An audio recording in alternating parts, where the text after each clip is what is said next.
It's a standard Tuesday afternoon. The sun is shining outside and the birds are singing, but it's not as joyful inside of your room as you see your mum looking at you in disappointment as she sees you sitting down at your chair in front of your gaming monitor about to start CSGO for the 17th day in a row, and you feel a deep sense of guilt and shame, like you should be doing something to make your mum proud instead of sitting here and doing absolutely nothing or wasting your life away. But you have no self-control. You said yesterday that you'd be different today, but nothing has changed. You still haven't been to the gym and you still haven't got that career plan started yet. And you think to yourself, why can't I just sort my shit out? Well, in this video, I'm going to be answering that question for you, as well as how you can stop video games from dictating your life. Now, I started playing video games when I was literally 5 years old. I may have even been younger than that, but I can't remember exactly. And the first console I had was actually a handheld one. And for maybe some of you watching this, you wouldn't even know what it is, but it was a Game Boy Advance. And on this console, I had Mario Kart and just your classic games. And then straight after that, I was literally given a PlayStation 1. And I mean, this is some evidence of me playing this game.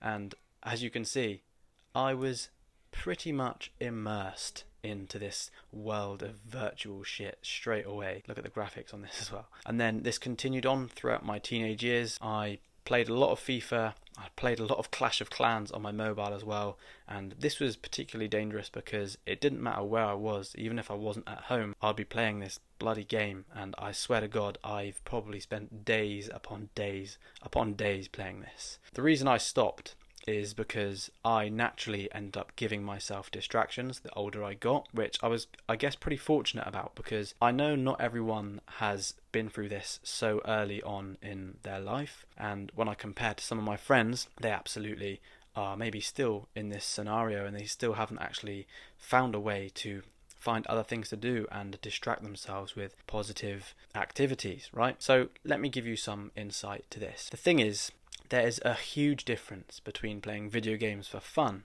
and playing video games to escape your life's problems. Because when you're playing video games to escape your problems in life and to escape reality, that is really not the thing you want to be doing. And that's when you're actually immersed into this world of virtual fakeness that doesn't actually exist. This is where problems start to arise and you can actually not enjoy the reality of real life. And this is something that you have to be completely honest with yourself about. You have to know yourself. You have to know your personality. Ask yourself this question: am I playing these games to have fun, or am I doing them to not do the thing that I know is the most beneficial thing for me? So basically, if you are this person that is playing games to escape your life's problems, remember, you have to be honest with yourself about this. I can't decide for you. This is something that I think is what you're going to have to do. You're either going to be all in or all out. As amazing as it sounds to have a balance, if you're in a situation where you're playing video games to escape your life's problems, you're not going to be able to have a balance, at least not at this stage. You know full well that a 30-minute gaming session turns into 4 hours. And when you decide to do this, you might even learn that video games aren't actually that great in the first place. When you go out there and you explore the real life and you actually take some time away from this virtual bullshit, there's a good chance that you might actually think, what on earth was I doing?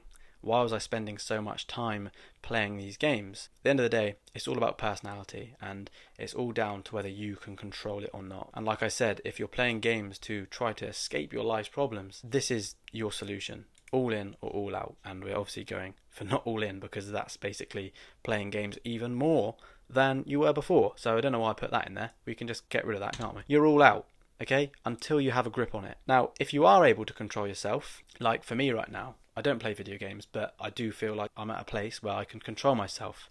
But to be honest, I don't really feel like I want to play video games. In the past 2 or 3 years, I've probably played a couple of games of FIFA here and there. It's been enjoyable, but not enough for me to warrant going back and play every day like I used to. I mean, I used to spend God knows how many hours a day. As soon as I come home from school, I'd just be straight on FIFA. And then I'll be playing Clash of Clans on my phone, and I'll be switching from my phone to my Xbox, just constantly playing. Now that's not the case. And I'm in a position where I can play here and there if I want to. You just can't underestimate the addictive potential of playing video games.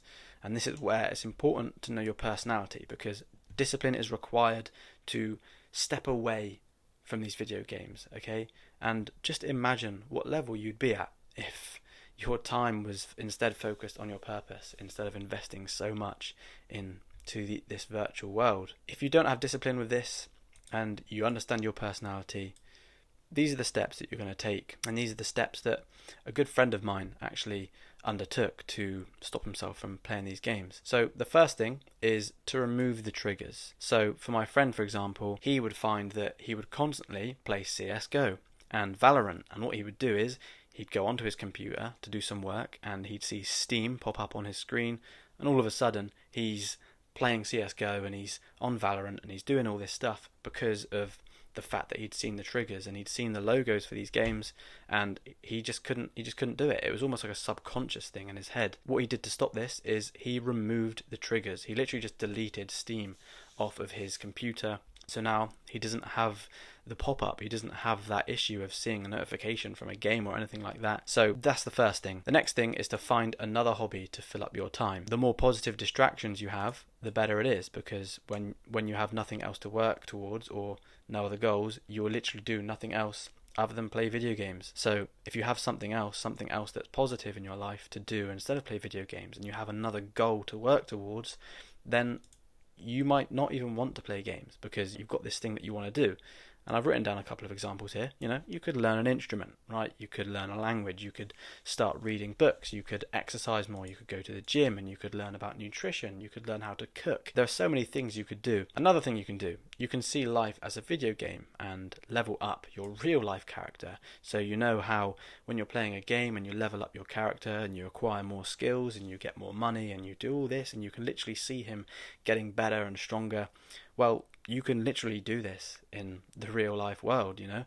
The more you apply and the more you learn and the more you try to improve yourself, the better you're going to actually see the man when you look in the mirror. And number 4, if you can't stop playing games entirely, you can earn your playing time. And I've spoken about this kind of concept before on my channel, and it's the concept of sacrifice and reward. So if you do all of your tasks and everything that you want to do in the day and you're truly satisfied with the things that you've done, then why not reward the labour with some fruit? When you eat the fruit, actually control yourself, as in when you play these games and you get your reward of all the hard work that you've done, you actually stick to a time that you set for yourself. If you're able to do that, then fantastic. I think that's an amazing way to live your life. You know, 95% disciplined, 5% of having fun.